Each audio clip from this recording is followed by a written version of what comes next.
Bona vesprada a tots i totes.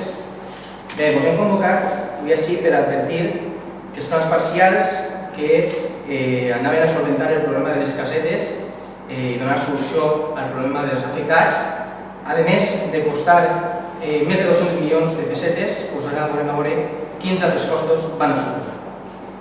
I és que volem alertar que probablement la senyora Insa, en aquests moments, pot estar preparant el major catastrazo de la història d'Ontinyent. I m'explico. Anem a veure. En aquests moments sabeu tots que està sotmès a informació pública els plans parcials que desenvolupen determinats sectors del sòl urbanitzable del Pla General d'Ontinyent i aquests plans parcials de informació pública de desembre de l'any passat. Aquests plans parcials el que fan és agarrar i qualificar una gran quantitat de metres que actualment són sòl urbanitzable, es classifiquen com a sòl urbà. El primer pla parcial crec que són aproximadament 3 milions de metres quadrats, o aproximadament 2 milions passarien a ser sòl urbà.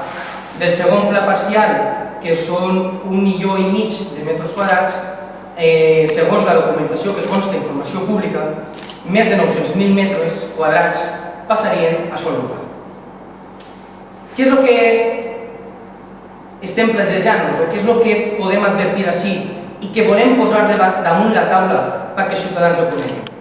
El següent, volem saber, volem conèixer perquè a partir del que es pugui aprovar pot passar, és que què va passar o quines conseqüències econòmiques pot tindre l'aprovació definitiva d'aquests plans parcials en la contribució. És a dir, què conseqüències pot tindre des del punt de vista de la quantitat que es paga en l'impost, en la contribució, pot suposar que es qualifiquen més de 2 milions i 900.000 metres o quasi 3 milions de metres quadrats. I per què? Perquè l'impost de béns immobles, la famosa contribució, és un impost municipal que es calcula a partir del valor catastral. El valor catastral dels terrenos, el valor catastral de sols, ve fixat per la llei del catastre. Però la llei del catastre diu que el que determina, entre diversos factors, el que determina el valor catastral és, diu l'article 23, les circumstàncies urbanístiques que afecten al suelo. Per tant, què pot significar això? Això pot significar un autèntic catastrazo. Un autèntic catastrazo per què? Perquè si els valors que ara estan determinats a partir d'unes circumstàncies urbanístiques passen a ser unes altres, uns valors catastrals actuals poden multiplicar-se, depenent dels multiplicadors i els factors que se li apliquen, per 3, 4, 5 o el que toqui. Per tant, què va passar en la contribució dels ontinyentins, que es veuen afectats per aquests plans parcials? I miren, després no ens valdrà que la senyora Insa alci en el pleno la carteta del catastre, com es va fer fa un any o fa 2 anys en les actualitzacions catastrals. Perquè el catastre simplement aplica automàticament, com diu la llei del 2004, de 5 de març del 2004, una llei aprovada per el senyor Aznar, simplement aplica criteris objectius, com està qualificat el sòl. A partir d'ahir, els valors catastrals canviaran i, per tant, la contribució es dispararà.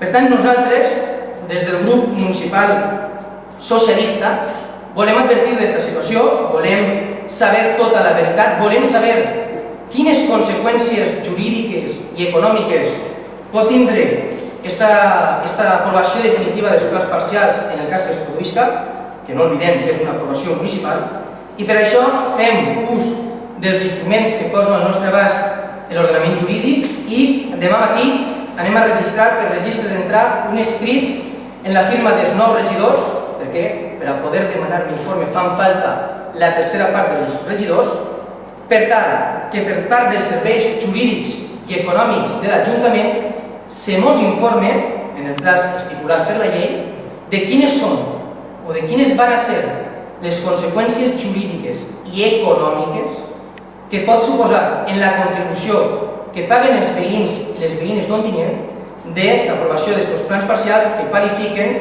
classifiquen com a sòl urbà pràcticament o alrededor de 3 milions de metres quadrats.